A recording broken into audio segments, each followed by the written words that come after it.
Hi everyone, welcome to my channel and today we'll be doing introduction format of IELTS writing task 2 essay का introduction का format हम इस presentation में करने वाले हैं.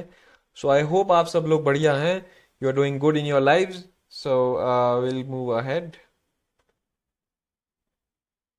So this is the three step killer formula of an introduction. Introduction का एक formula है तो उसको आप देख लीजिए. सबसे पहले एक जनरल स्टेटमेंट होता है या एक न्यूट्रल ओपिनियन होती है जिससे आप स्टार्ट करते हैं कोई भी ऐसे को.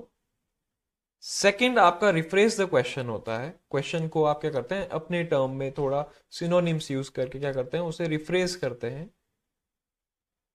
थर्ड पार्ट में आप क्या करते हैं थीसिस लिखते हैं. थीसिस एज इन कोई थीसिस नहीं लिखनी है. इसका मतलब है दिस एसे विल डिस्कस जो उस टॉपिक के बारे में है. और अगर ओपिनियन पूछी गई है तो ओपिनियन भी आप क्या करेंगे उसमें ऐड करेंगे. सो ये सब जो मैंने आपको थ्री स्टेप के लिए फॉर्मूला बताया है इसको मैं आपको डिटेल में बताऊंगा. तो सबसे पहले लोगों को कंफ्यूजन ये होता है कि हम किस में ओपिनियन दें और किस में ओपिनियन ना दें. तो pause the video and see the six option और इसमें मैं आपको बताऊंगा कि किसमें आपको ओपिनियन देनी है और किसमें ओपिनियन नहीं देनी है. So kindly pause the video and read these six questions. So question number 2 और 6 जो एक तरह से पैराफ्रेजिस है, मतलब एक ही बात हो रही है, advantages and disadvantages and what are the benefits and drawbacks. इसमें ओपिनियन नहीं देनी है, राइट क्योंकि इसमें आपसे पूछी नहीं गई है. अगर discuss the advantages and disadvantages and give your opinion होता तब आपको जरूर देनी होती. बट इसमें आपकी ओपिनियन नहीं पूछी गई है और ओपिनियन नहीं पूछी गई है तो 2 और 6 में आप ओपिनियन नहीं देंगे, राइट. 1 and 5. 1 क्या है to what extent do you agree and disagree. Second fifth one is this a positive or negative development. तो इसमें आपको अपनी ओपिनियन देनी है और उसके सपोर्टिंग आर्ग्यूमेंट्स भी देने हैं. Number 3 and 4. थर्ड कह रहा है discuss both views and give your opinion, ठीक है. और 4 कह रहा है do the advantages outweigh the disadvantages. So इसमें हमें ये बताना है कि जो एडवांटेजेस हैं वो आउटवे कर रही हैं डिसएडवांटेजेस को कि नहीं. So what do we think, what do I think, तो इसमें भी आपकी ओपिनियन आएगी. तो ध्यान रखना है कि अग्री डिसअग्री और secondly do the advantages outweigh the disadvantages, इन दोनों में ही आपको अपनी ओपिनियन देनी है, right. Moving on. So this is the first type of essay, problem and solution essay है. सबसे पहले पॉज करके क्वेश्चन को पढ़िए. Every year, more and more students choose to study online rather than attend classes on campus. इसका मतलब यह है हर साल ज़्यादा से ज़्यादा स्टूडेंट जो हैं वो ऑनलाइन पढ़ना चाह रहे हैं, चूज करते हैं क्लासेस कैंपस में जाने के बजाय. What do you think are the causes of this, ऐसा क्यों हो रहा है, and what solution can you suggest, आप क्या इसका सुझाव दे सकते हैं कि ऐसा ना हो. सो ये एक प्रॉब्लम एंड सॉल्यूशन वाला ऐसे है. तो सबसे पहले मैंने क्या कहा था, एक न्यूट्रल स्टेटमेंट होना चाहिए, एक जनरल स्टेटमेंट होगा जो किसी को भी सपोर्ट नहीं करेगा. तो मैं आजकल क्या हो गया, इंटरनेट का ज़माना है, ऑनलाइन पढ़ना बढ़ गया है, ठीक है, सब लोग पढ़ रहे हैं, यूट्यूब पे पढ़ रहे हैं. सो एक जनरल स्टेटमेंट ये है, studying online is becoming increasingly popular. So neutral opinion. Second way में मैं क्या करूंगा, सेकेंड स्टेप में मैं रिफ्रेश करूंगा अपने क्वेश्चन को. तो मैंने वर्ड भी मार्क किए हैं जो मैंने चेंज किए हैं. So every year more and more students पर, और मैं रिफ्रेज में क्या कर रहा हूं, each year more students choose to study online. मैंने क्या लिखा है, opt to study online rather than attend classes on campus. और मैंने क्या लिखा है, as opposed to attending classes on campus. तो क्वेश्चन को अपने ही शब्दों में सिनोनिम्स बदल के यूज करना, लिखना, उसको ही मैं रिफ्रेजिंग द क्वेश्चन कहता हूं. तो ये मेरा सेकेंड पार्ट है. थर्ड है thesis. This essay will discuss the reasons why this is happening and put forward several solutions for this issue. तो अगर आपके पास कहीं प्रॉब्लम ऑन सॉल्यूशन वाला ऐसे आया, आपको क्या करना है, आपको कुछ नहीं करना है, एक general statement according to the topic. Second उसमें आपको क्वेश्चन को ही रिफ्रेश करके लिख देना है. और थीसिस आप यही लिख देंगे क्योंकि हर प्रॉब्लम सॉल्यूशन में यही होगा कि दिस ऐसे will discuss the reasons why this is happening, कि ऐसा क्यों हो रहा है, और आपको सॉल्यूशन देने हैं, and put forward several solutions for this issue. तो आपको अलग अलग इंट्रोडक्शन याद करने की जरूरत नहीं है, एक सिंपल यही इंट्रोडक्शन आपके हर ऐसे में काम आ जाएगा अगर प्रॉब्लम एंड सोल्यूशन वाला है. और आपको इन सारे पॉइंट्स को कंबाइन करके एक पैराग्राफ में लिखना है, 1 2 3 करके नहीं लिखना है, इनको कंबाइन करके लिखना है। ये सिर्फ समझाने के लिए आपको 1 2 3 करके लिखा गया है, right? Okay, moving on. Double question. तो डबल क्वेश्चन में पॉज करिए, क्वेश्चन वही है बट पूछने का तरीका बदल गया है। 2 क्वेश्चन पूछे जा रहे हैं।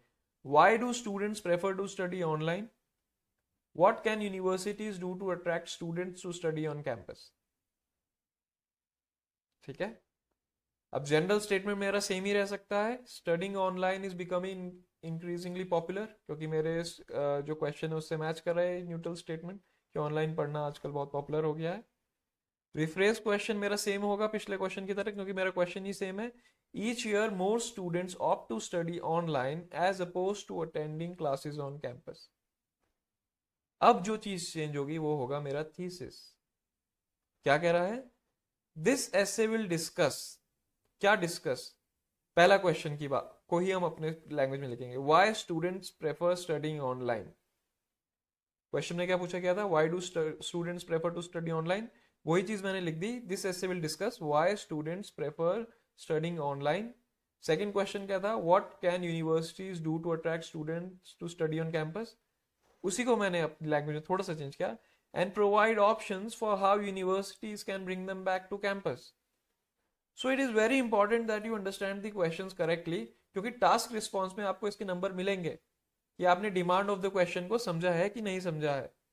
सो इन 3 जो स्टेप्स हैं इनको कंबाइन करके आपका पैराग्राफ बन जाएगा और यही इंट्रोडक्शन बन जाएगा।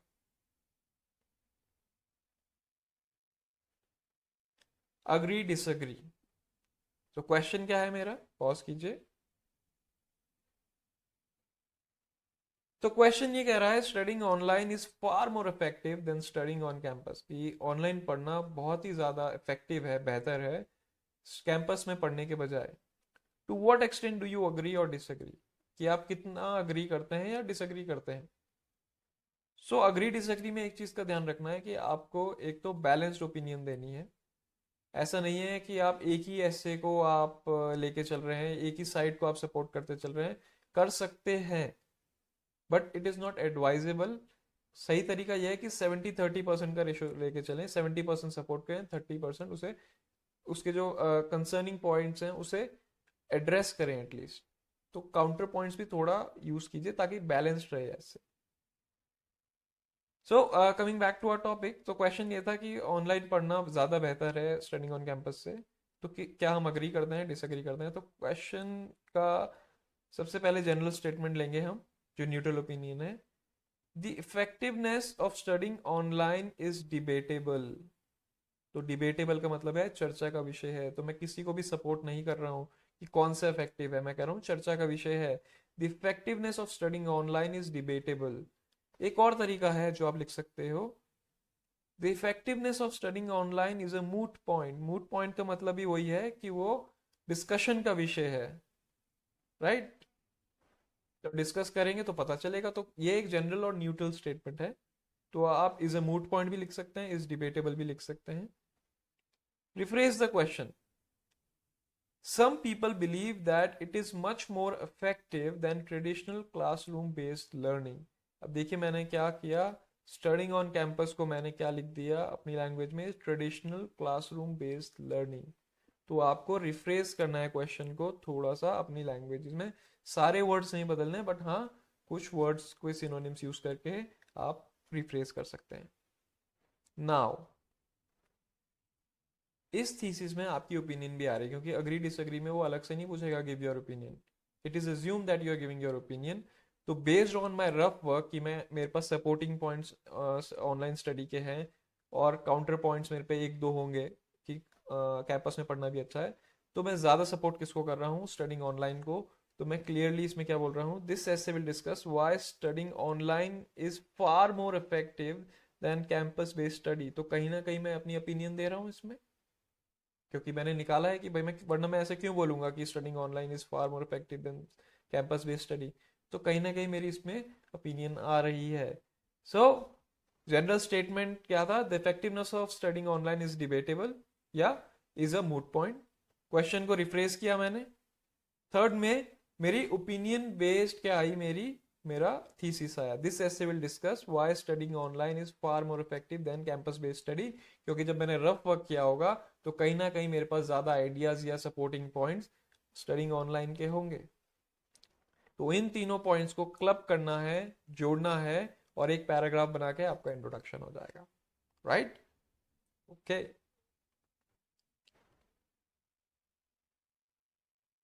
सो डिस्कस बोथ व्यूज। क्वेश्चन कह रहा है, some people think studying on campus is the most effective way to learn, while others believe studying on campus is more effective.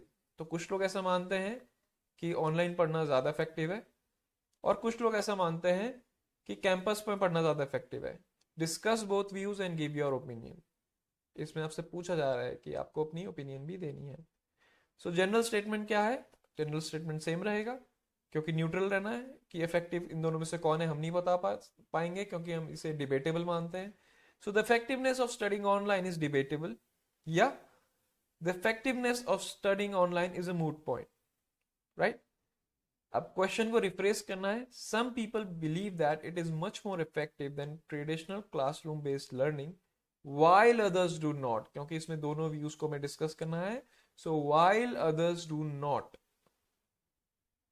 अब आपकी थीसिस आएगी, दिस एसे विल डिस्कस, क्योंकि discuss both views है, तो this essay will discuss both sides of the argument in detail, क्योंकि ये discuss both views है। तो मेरा टास्क रिस्पॉन्स कहीं ना कहीं क्या हो रहा है, अचीव हो रहा है।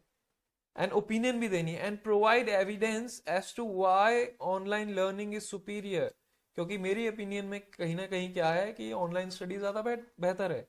तो मैं अपनी ओपिनियन भी दे रहा हूं, and provide evidence as to why online learning is superior. तो इनको क्लब करना है, and this will be your paragraph for introduction.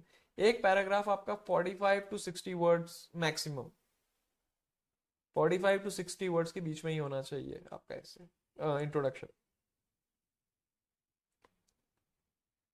Last one, advantages and disadvantages. इसमें आपकी ओपिनियन भी पूछ रहा है, इस वजह से देनी है। अगर ओपिनियन नहीं पूछेगा तो ओपिनियन नहीं देनी है। वैसे ही डिस्कस बोथ व्यूज में भी था, ओपिनियन पूछ रहा है तो देनी है, नहीं पूछ रहा है तो नहीं देनी है। So some people think studying online is more effective than studying on campus. What are the advantages and disadvantages of studying online, and give your opinion which one is the best. तो आपकी opinion भी पूछ रहा है। तो general statement मेरा same ही रहेगा, the effectiveness of studying online is debatable, चर्चा का विषय है, या the effectiveness of studying online is a moot point. Right, तो सबसे पहले रिफ्रेश द क्वेश्चन करेंगे। Some people believe that it is much more effective than traditional classroom based learning, while others do not. इसके बाद thesis आएगी, this essay will discuss the positive and negative aspects of online study. Positive and negative aspects, advantages और disadvantages को ही बता रहा है। इसको आप प्रोज एंड कॉन्स भी लिख सकते हो, इसको आप बेनिफिट्स एंड ड्रॉबैक्स भी लिख सकते हो। सो ये अब आपके ऊपर है, totally depends on you. So this essay will discuss the positive and negative aspects of online study, and इसके बाद आपकी ओपिनियन आ रही है, and argue why studying online is superior, क्योंकि कहीं ना कहीं आप पे सपोर्टिंग पॉइंट्स ऑनलाइन स्टडी के हैं। राइट, तो इस सबको क्लब करके आपका इंट्रोडक्शन बन जाएगा। इंट्रोडक्शन मैंने आपको बताया है कि 45 to 60 वर्ड्स के बीच में होना चाहिए, 60 वर्ड से एक्सीड नहीं करना चाहिए। एक और बात, आप अपनी ओपिनियन इंट्रोडक्शन में भी स्टेट कीजिए, और रीस्टेट आप अपनी किस में कीजिए, अपनी कंक्लूजन में भी कीजिए।